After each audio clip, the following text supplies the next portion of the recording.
just for you. I'm going to dig it up and see what it is. Right, just a very quick update on the greenhouse. It needs a massive tidy, which I'm going to do in a minute. I've lost some snapdragons by the look of it.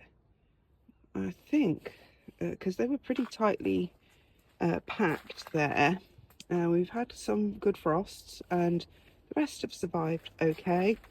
These are the snapdragons still in the seed trays that I never got a chance to plant out for overwintering, but they haven't died. So once I can clear this space here, it'll just give me a succession, because obviously these are bigger and these have stayed small because the roots are bound in the little small trays, but I think they'll be fine. I mean, they're not dead, so they'll give me a succession of snapdragons. I've got some Canterbury bells here.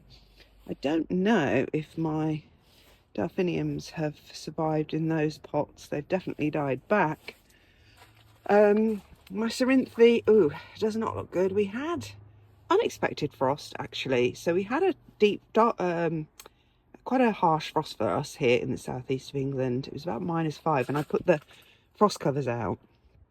And then, although some of the parts, and then it warmed up, and then other parts of England were due a frost, but not here in the southeast. I checked my local report, said it was going to be 0.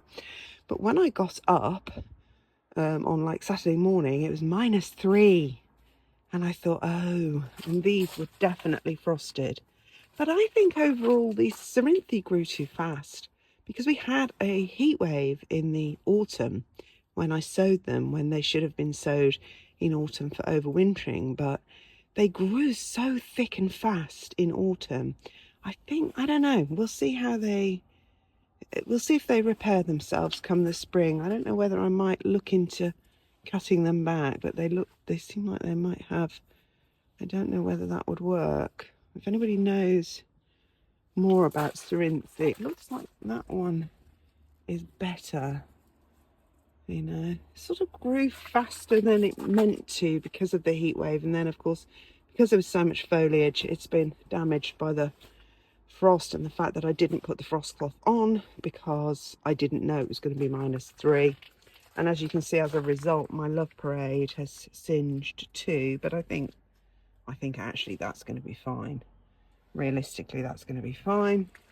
I lost all my Persicaria orientalis, so I'm gutted about that.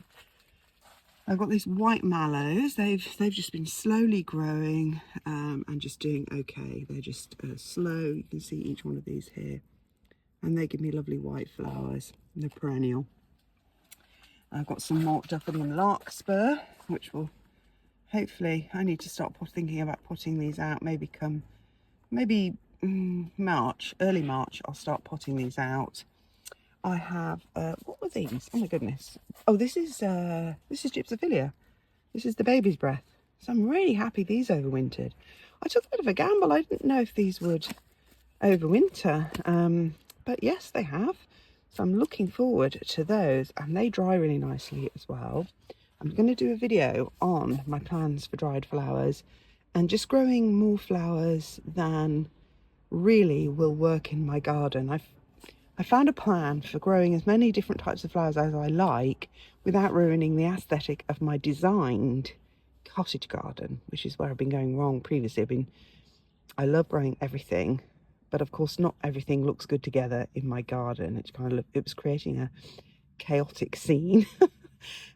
Beautiful but chaotic, not quite the aesthetic I was going for. And I thought, how can I sort of make these two impulses, these two desires of mine work together to have a beautifully designed cottage garden, but also all the different flowers and plants and cut flowers and flowers for drying that I can handle. So I'll tell you about that in my next video, because I do work out a plan basically. So these are my black cornflowers. I'm excited about these. Look, these really overwintered fantastically well in the greenhouse, so they're just going to do brilliantly. I've had some, these were experimental bells of Ireland to see if they would overwinter, and they have, so that's fine. I wish I'd actually done more of these now, because I do love the bells of Ireland, and I wish I had more, so we'll see. I'll do some more anyway. I've done some more for the winter sowing. I've got some valerian here. Now, I'm a bit worried about my saponaria. this looks like it could have done with being protected by frost. What is that noise? I don't know what that is. So it's looking a bit kind of limp. So, but I didn't protect it from the frost. So I've lost another, so annoying. This is my phylacterum.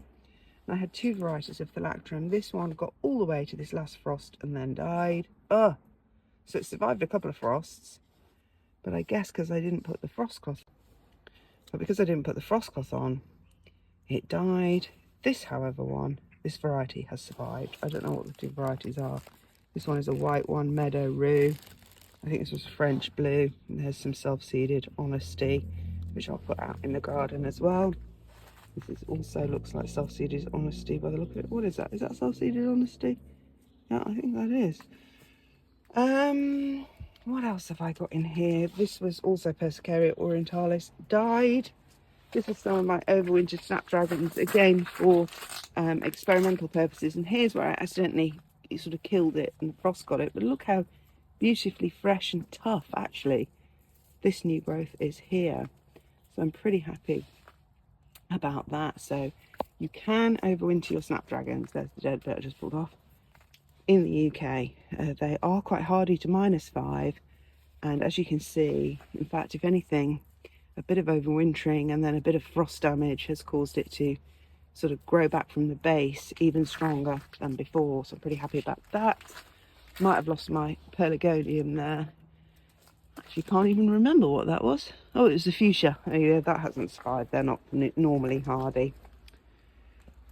Okay, that's the greenhouse.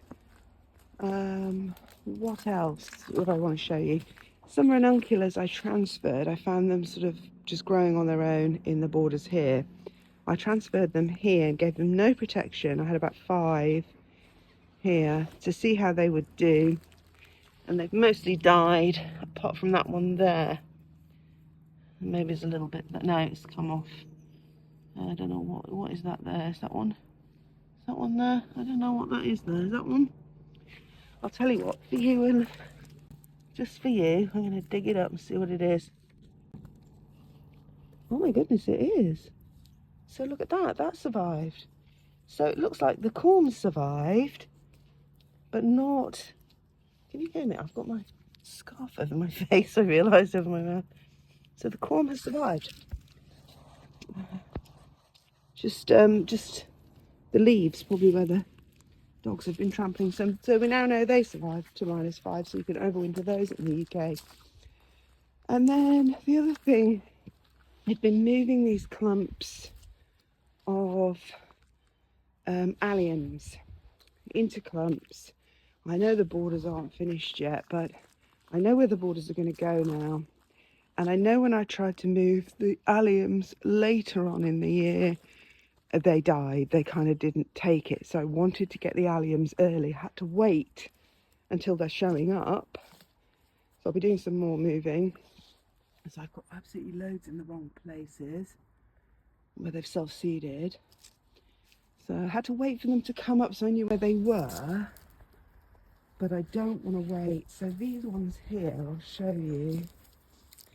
These ones here do not move well. These ones with the big floppy leaves, I noticed they, obviously a different variety.